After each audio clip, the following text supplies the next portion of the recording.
wabarakatuh. Salam sehat untuk kita semua, sahabat kampus Unida Malang dimanapun berada. Semoga sehat selalu dan dilancarkan segala urusannya. Hari ini kita bertemu kembali dalam seri bincang santai tentang hukum Unida Malang. Sebelum kita lanjut, jangan lupa like, komen, share, dan subscribe ya, agar tidak ketinggalan video menarik dari kami.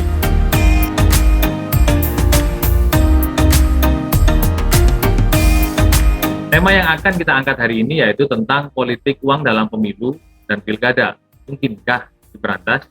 Di sini saya sudah bersama dengan salah satu guru besar bidang hukum di Fakultas Hukum Universitas Wisnuwardana Malang. Beliau juga anggota Dewan Riset Daerah Kabupaten Malang dan juga seorang penulis buku di bidang hukum, yakni Bapak Profesor Dr. Haji Widodo SHMH.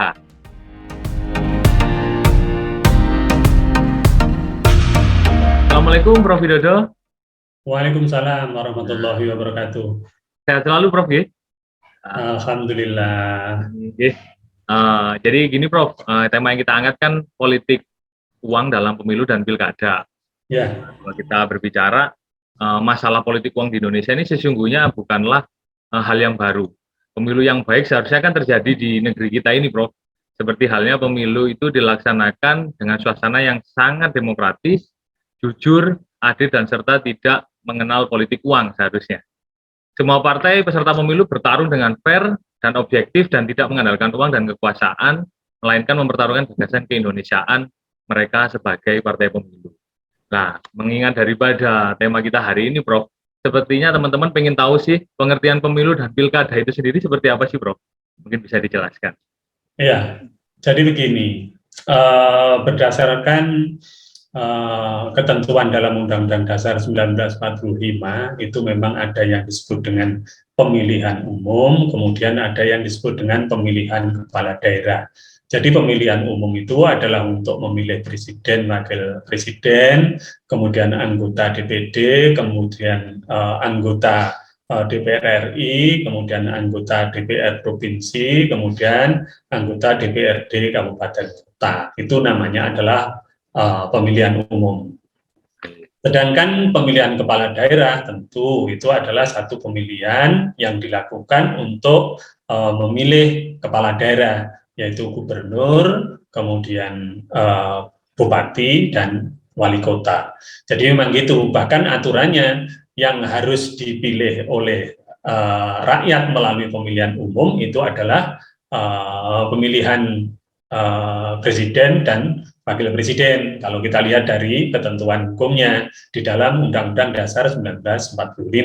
Tetapi kemudian di dalam undang-undang juga diatur bahwa dalam pemilihan kepala daerah itu juga langsung dipilih oleh rakyat melalui pilkada. Begitu, Mas. Oke. Baik, Prof. Kembali lagi ke terkait dengan pilkada dan pemilu ini. Ada bahasanya politik uang, Prof. Ya. Politik uang sendiri ini masuk dalam merupakan istilah hukum atau istilah sosiologis, Prof, ya? Mungkin bisa dijelaskan nih, politik uang sendiri itu bagaimana? Ya, baik. Kalau kita lihat dari sisi terminologi hukum, istilah politik hukum itu yang kita nggak ketemukan ya di dalam undang-undang, itu tidak ada. Tetapi karena untuk memudahkan orang memahami bahwa uang digunakan untuk sarana melakukan satu perebutan kekuasaan dan pemenangan di dalam pemilihan umum dan pemilihan kepala daerah, kemudian muncullah apa yang disebut dengan politik uang. Jadi kesimpulannya, politik uang itu bukan merupakan istilah hukum, tetapi merupakan istilah sosiologis untuk menunjuk pada penggunaan uang secara tidak sah oleh calon peserta pemilu dan pilkada untuk mempengaruhi pemilih dalam rangka memenangkan kontestasi politik dalam pemilu dan pilkada. Jadi kalau kita lihat itu pengertian politik uang itu saya membedakan tiga ya. Yang pertama adalah politik uang dalam pengertian yang luas ya. Artinya menggunakan uang itu secara tidak sah untuk mencapai mencapai kedudukan politik tertentu ya. Kemudian yang kedua itu adalah dalam pengertian sempit. yaitu penggunaan uang secara tidak sah oleh pihak-pihak tertentu untuk memenangkan pemilihan umum, ya, memenangkan dalam proses pemilihan umum atau pemilihan kepala daerah. Kemudian yang paling sempit itu adalah penggunaan uang atau materi lain secara tidak sah untuk mempengaruhi pemilih, ya, agar memilih atau tidak memilih dalam rangka untuk memenangkan di dalam proses pemilu maupun pilkada. Nah, yang kita bahas pada kesempatan hari ini itu sebenarnya adalah pengertian politik uang dalam pengertian yang sangat sempit, atau biasa disebut dengan jual beli suara dengan pemilih, ya. Jadi itu definisinya. Baik, Prof. Berarti kan ini semacam tindak pidana ya kalau kita bisa bilang, ya, tindak pidana politik uang ini, Prof, ya. Iya. Kalau misalkan kita bilang tindak pidana, konstruksi tindak pidana politik uang dalam pemilu dan pilkada di Indonesia ini seperti apa, Prof? Mungkin kita bisa tahu. Iya.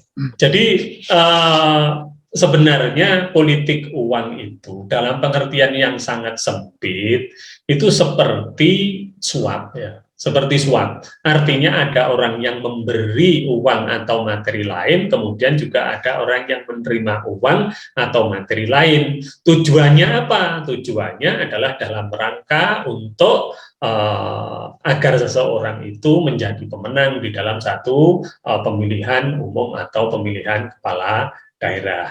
Nah, kalau kita lihat dari konstruksi tindak pidananya, itu maka ada perbuatan pidana dan ada pertanggungjawaban pidana. Kalau melihat dari strukturnya, jadi itu diatur di dalam pasal 523 Undang-Undang Nomor 7 Tahun 2017 tentang pemilihan umum. Jadi dalam pengertian yang paling sempit ini, ya, seperti jual beli suara dengan pemilih. Kemudian juga ada dalam pasal 187A Undang-Undang Nomor 10 Tahun 2016 tentang perubahan kedua Undang-Undang Nomor 1 Tahun 2015 tentang peraturan pemerintah pengganti Undang-Undang Nomor 1 Tahun 2014 tentang pemilihan gubernur, bupati, dan wali kota menjadi undang-undang. Jadi konstruksinya itu begini, setiap orang dengan sengaja, ya. Jadi di situ pengertiannya adalah setiap orang dengan sengaja memberikan uang atau materi lain dan lain sebagainya, ya. Kemudian tujuannya agar pemilih itu terpengaruh untuk memilih atau tidak memilih, ya, memilih orang-orang tertentu atau tidak memilih orang-orang tertentu. Nah, konstruksi tindak pidana ini memang bagus ketika kita lihat dari pengertiannya. Jadi yang diberikan itu politik uang itu tidak harus dalam bentuk uang, tetapi juga dalam bentuk materi yang lain. Nah, cuman persoalannya ada satu titik lemah ketika kita melihat konstruksinya itu, ya. Kalau di dalam KUHP, ya, itu pasal 149, ya, itu diatur bahwa pemberi dan penerima sama-sama dianggap sebagai pelaku tindak pidana. Kemudian di dalam Undang-Undang Pilkada juga begitu. Dalam pasal 187A itu pemberi juga diancam dengan pidana, kemudian penerima juga diancam dengan pidana. Tapi anehnya di dalam Undang-Undang Pemilu, yaitu pasal 523, itu yang diancam itu adalah yang memberi saja, penerima itu tidak diancam dengan pidana. Ini sungguh aneh ketika kita lihat, ya. Sebenarnya genusnya tindak pidana politik uang itu sebenarnya kan suap. Yang namanya suap itu juga harus ada yang menerima dan ada yang memberi, dan kedua-duanya mesti dianggap sebagai pelaku tindak pidana. Tapi juga aneh ini, saya juga terheran-heran itu pasal 523 itu yang diancam itu adalah mereka yang memberi, sedangkan yang menerima itu tidak diancam dengan pidana. Lah, kemudian akibatnya ya kita lihat bahwa politik uang itu di masyarakat itu seringkali dianggap sesuatu yang biasa, gitu kan, ya. Saya akan baca hasil penelitian sedikit, ya, ini, ya. Jadi LIPI itu tahun 2019 itu membuat satu penelitian dan dilaporkan bahwa Masyarakat itu memaknai pemilu sebagai bagi-bagi rezeki, sehingga 83% dari responden itu memilih untuk mempertimbangkan dalam menerima uang atau materi lain. Ya, jadi respondennya bilang begitu, hanya 17% yang tidak mempertimbangkan. Kemudian juga ini ada juga hasil survei dari Indobarometer ya, sekitar 19-23% pemilih masih menunggu politik uang. Kemudian juga misalnya dari hasil survei Carta Politika tahun 2019 itu bahwa warga di salah satu provinsi tempat penelitian itu dilaksanakan itu ternyata juga 58,2% itu juga toleran terhadap politik uang dan pembagian hadiah demi kepentingan kampanye. Kemudian juga Lembaga Survei Indonesia itu menyatakan bahwa 77,7% pemilih menganggap wajar dan sangat wajar atas terjadinya politik uang. Kemudian terakhir yang saya catat, dalam tahun 2020 ini, hasil survei dari Sindikasi Pemilu dan Demokrasi menemukan bahwa mayoritas masyarakat di tempat survei itu menganggap bahwa ia mau menerima uang atau materi lain dari para calon kepala daerah ketika ada pemilihan kepala daerah. Begitu juga dengan survei yang dilakukan oleh Funding Father House ini ya, dia juga menyatakan bahwa para responden itu akan mempertimbangkan untuk menerima uang jika ditawari oleh tim sukses atau konsultan atau peserta pemilu. Jadi ini gambaran hasil surveinya itu seperti itu, Mas. Nah, inilah yang menjadikan bahwa politik uang itu kalau ingin melakukan satu pemberantasan, ya tidak cukup hanya diperbaiki undang-undangnya saja, tidak cukup kemudian hanya diperbaiki kualitas penegak hukumnya, tetapi juga budaya hukum di masyarakat juga harus dibenahi secara berbarengan. Begitu, Mas. Berarti memang di politik uang ini yang tadi di pertanyaan Prof. Widodo adalah yang kena hanya yang memberikan suap saja atau memberikan politik uang. Namun masyarakat yang menerima tidak ada edukasi, sehingga terlihat dari beberapa penelitian tadi banyak masyarakat yang masih mengharapkan politik uang. Iya. Pun akhirnya. Tapi itu Mas, khusus ya, yang tidak diancam dengan pidana itu adalah khusus pada undang-undang pemilu. Artinya yang dilaksanakan itu pemilu. Tapi kalau yang dilaksanakan pilkada, maka tetap saja ancamannya, karena kan hukumnya kan beda. Ketika pemilu maka menggunakan undang-undang tentang pemilu, kemudian kalau pilkada menggunakan undang-undang pilkada. Yang menjadi repot itu ketika nanti misalnya pilkada sama pemilu itu dilaksanakan secara berbarengan. Saya juga nggak ngerti itu nanti gimana itu. Makanya perlu ada satu pembenahan, rekonstruksi tindak pidana agar pidana ini juga mampu menjadi satu alat untuk menegakkan demokratisasi dan demokrasi yang bermartabat di Indonesia. Begitu, Mas. Ini, Prof. Oke. Sejauh ini sih mungkin teman-teman juga pengen tahu, Prof. Mungkin apakah pernah ada secara gambaran umum kasusnya ini seperti apa dan modusnya politik uang ini seperti apa, Prof? Ya, mungkin bisa ada informasi. Jadi sekali lagi saya akan menjelaskan politik uang dalam pengertian yang sangat sempit, yaitu jual beli suara dengan pemilih. Yang modusnya itu misalnya pada saat kampanye bagi-bagi amplop, kemudian ditulis, kemudian juga ada nama, kemudian juga ada himbauan untuk memilih dan sebagainya. Nah itu modusnya. Kadang juga berupa uang, kemudian juga kadang berupa barang, atau mungkin juga berupa janji dan lain sebagainya, dan itu masih memungkinkan. Jadi ini merupakan satu modus yang memang seringkali dilakukan dalam kampanye. Itu bisa dilakukan sebelum masa kampanye, setelah penetapan itu juga bisa dilakukan. Minggu tenang juga bisa dilakukan, saat hari H juga dapat dilakukan, semuanya itu dapat dilakukan. Makanya ketika kita bicara mengenai politik uang dalam pengertian sempit, yaitu jual beli suara dengan pemilih, maka penegakan hukumnya agak relatif sulit, karena meskipun banyak laporan ke Gakumdu ya, jadi penegak hukum terpadu, kemudian juga laporan kepada Bawaslu dan lain sebagainya, ketika dilaporkan mau diklarifikasi, pelapornya nggak mau datang. Nah, padahal hukum pidana itu ketika ada orang yang melaporkan, maka yang akan di BAP terlebih dahulu, yang akan dimintai keterangan oleh penyidik itu adalah yang melaporkan, kan? Nah, karena nggak datang, maka kemudian jumlah pelaku tindak pidana politik uang dalam pemilu maupun pilkada itu sangat sedikit yang dijatuhi dengan pidana. Dan toh kalau dijatuhi dengan pidana, itu pidananya ya nggak begitu berat, gitu kan ya, nggak begitu berat. Nah, dan satu hal lagi saya ingin tunjukkan kelemahannya. Ancaman pidana bagi pelaku politik uang dalam pemilihan umum itu lebih rendah dibandingkan dengan yang diancamkan di dalam Undang-Undang Pilkada. Kalau di dalam Undang-Undang Pilkada itu diancam dengan pidana 3 sampai 6 tahun. Jadi minimal 3 tahun, maksimal 6 tahun, kemudian dendanya itu minimal 200 juta, kemudian maksimal itu 1 miliar.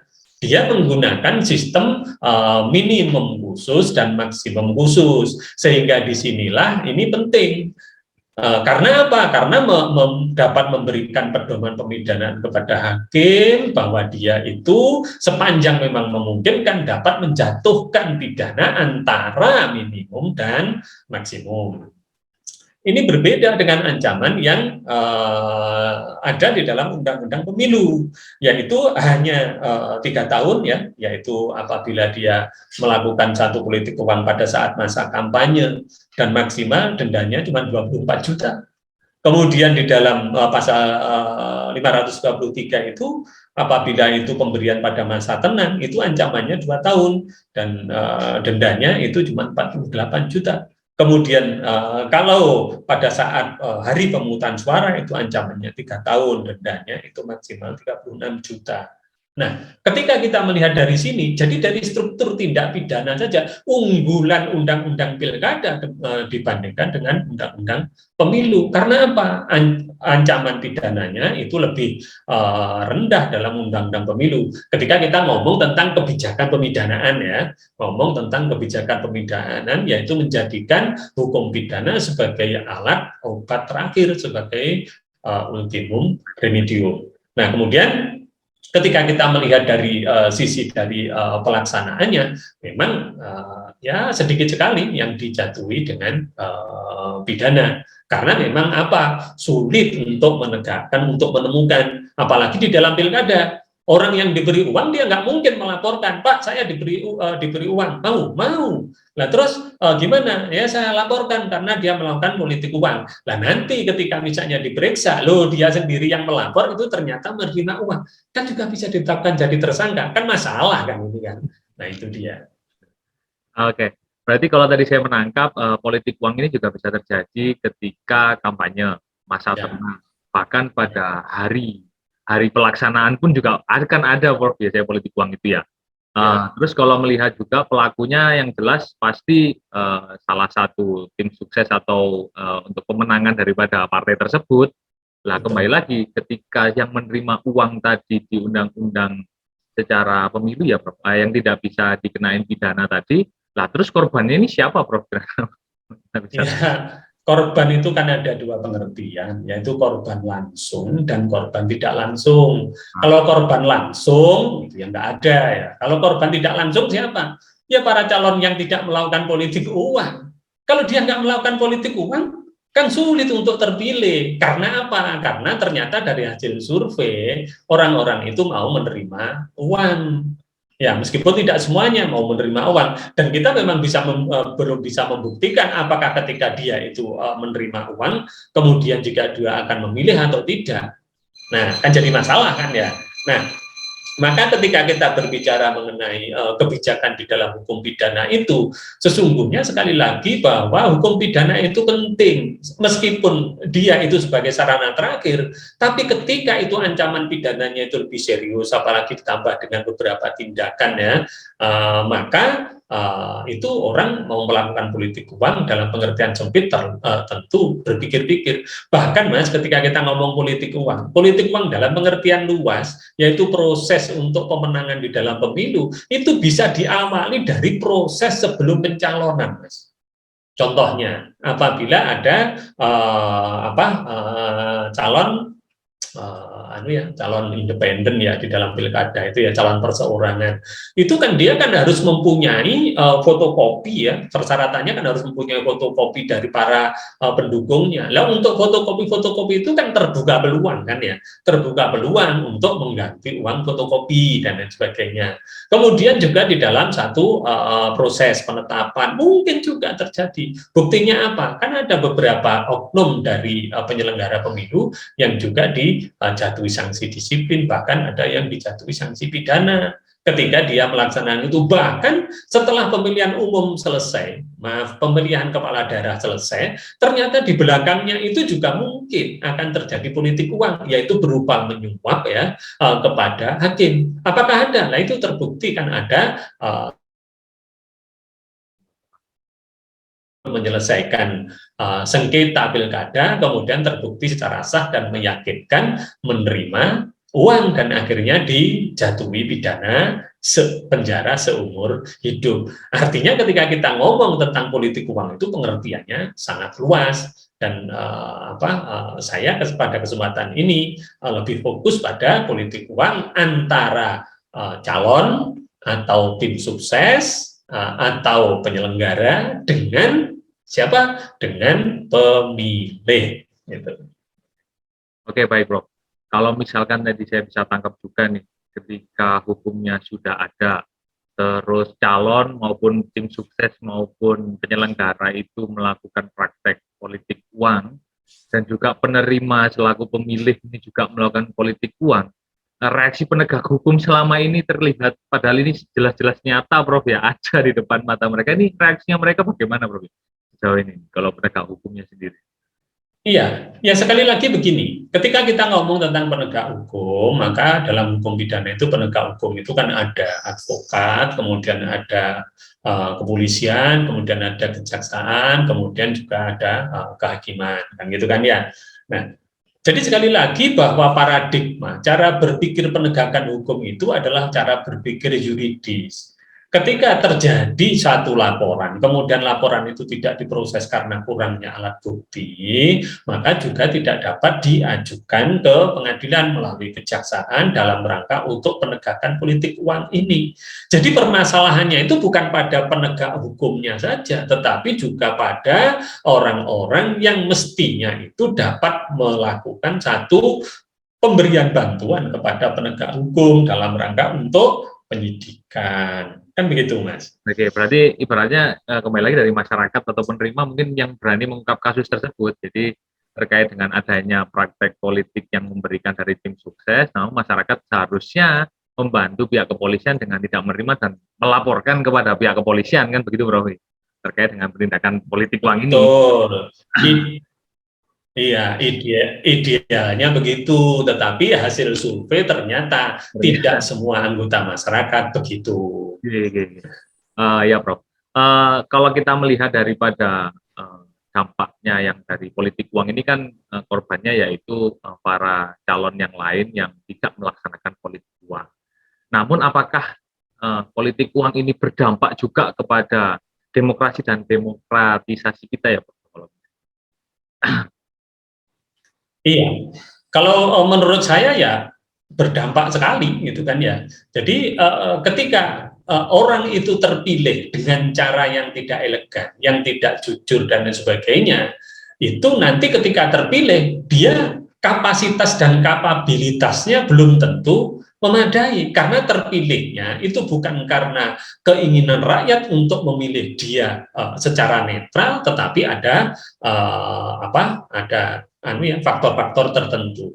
Nah, ketika orang itu kemudian terpilih dan kemudian dia itu sudah melakukan banyak pengeluaran untuk membiayai proses politiknya, maka ada kemungkinan orang-orang itu juga menyelewengkan kekuasaannya. Makanya juga ada beberapa orang yang terkena kasus seperti itu. Sehingga kalau saya melihat bahwa politik uang ini adalah sesuatu yang memang harus ditiadakan. Agar apa? Agar demokrasi di Indonesia itu lebih bermartabat. Ya, proses demokrasi kita itu bagus, tetapi hasil dari proses pemilihan umum itu, ya kita tahu ada beberapa yang masih perlu diperbaiki lagi. Saya tidak mengatakan bahwa demokrasi itu sama dengan pemilu, tidak. Pemilu dan pilkada itu adalah bagian dari demokrasi. Tetapi politik uang, yaitu jual beli suara dalam tanda kutip dengan pemilih ini, wajib untuk dihilangkan agar bisa bersaing secara fair. Kan banyak orang yang sebenarnya potensial, tetapi karena terkendala biaya dan lain sebagainya, kemudian dia tidak bisa terpilih karena banyak faktor. Oke, Prof. Tadi Prof. Widodo menyampaikan bahwa ini memang harus diberantas lah. Kira-kira elemen apa yang harus diperbaiki atau direparasi nih, Prof, agar aturan hukum kita bisa menangani politik uang, sehingga politik uang ini minimal bisa diminimalisir lah. Kalau Ya, nggak bisa dihilangkan, minimal diminimalisir loh. ya. Jadi memang dalam bahasa kriminologi itu memang begitu, Mas. Kejahatan itu tidak mungkin dihilangkan, tetapi hanya dapat diminimalisasi. Nah, yang awal dari mana? Kalau saya yang awal yang harus diperbaiki dulu itu adalah budaya hukum di masyarakat. Artinya dibudayakan untuk tidak menerima uang atau materi lain yang memang ada tujuannya untuk mempengaruhi di dalam proses pemilihan umum dan pemilihan kepala daerah. Nah, tentu ini memerlukan satu proses yang panjang karena melalui pendidikan, kemudian melalui penyuluhan hukum, kemudian juga perbaikan ekonomi di masyarakat, kemudian juga perbaikan mentalitas dan sebagainya. Nah, kemudian yang kedua, itu tentu kita harus memperbaiki hukumnya, baik itu hukum administrasi, hukum pengawasan, maupun juga hukum yang berkaitan dengan pemidanaan. Itu harus diperbaiki. Kemudian yang ketiga, tentu itu adalah kita meningkatkan jumlah penegak hukum, kemudian juga kemampuan penegak hukum dalam reaksi suatu kejahatan, kemudian juga berkaitan dengan kapasitas dan kapabilitas serta jumlah penegak hukum agar semuanya bisa berjalan. Ketika kita ketika kita melihat dari sisi penegakan hukum yang minimal struktur hukumnya diperbaiki, kemudian substansi hukumnya diperbaiki, budaya hukumnya diperbaiki, dan jangan lupa fasilitas sarana dan prasarananya itu juga diperbaiki. Baru itu nanti dapat dilakukan satu proses untuk meminimalisasi. Jadi kata kuncinya sebenarnya kalau menurut saya dari ketiga atau keempat hal tadi yang paling diutamakan mana? Yang paling diutamakan itu adalah bagaimana cara kita untuk mendidik warga masyarakat yang tadinya mau menerima, kemudian tidak mau menerima, dan semuanya bisa bersaing secara fair. Tapi sekali lagi, tiga faktor yang dikemukakan oleh Friedman itu juga harus dilakukan secara bersamaan, secara simultan, gitu Mas. Oke, baik, Prof. Jadi memang kembali lagi kepada masyarakat ya, kalau memang masyarakat menginginkan pemimpin yang bagus, pemimpin yang fair secara demokrasi agar hasilnya juga bagus, ya masyarakat juga ketika menemukan adanya politik uang, mereka juga harus melaporkan sehingga pelaksanaan demokrasi di Indonesia terkait dengan pemilu ini berjalan dengan baik, gitu, Bro. Oke.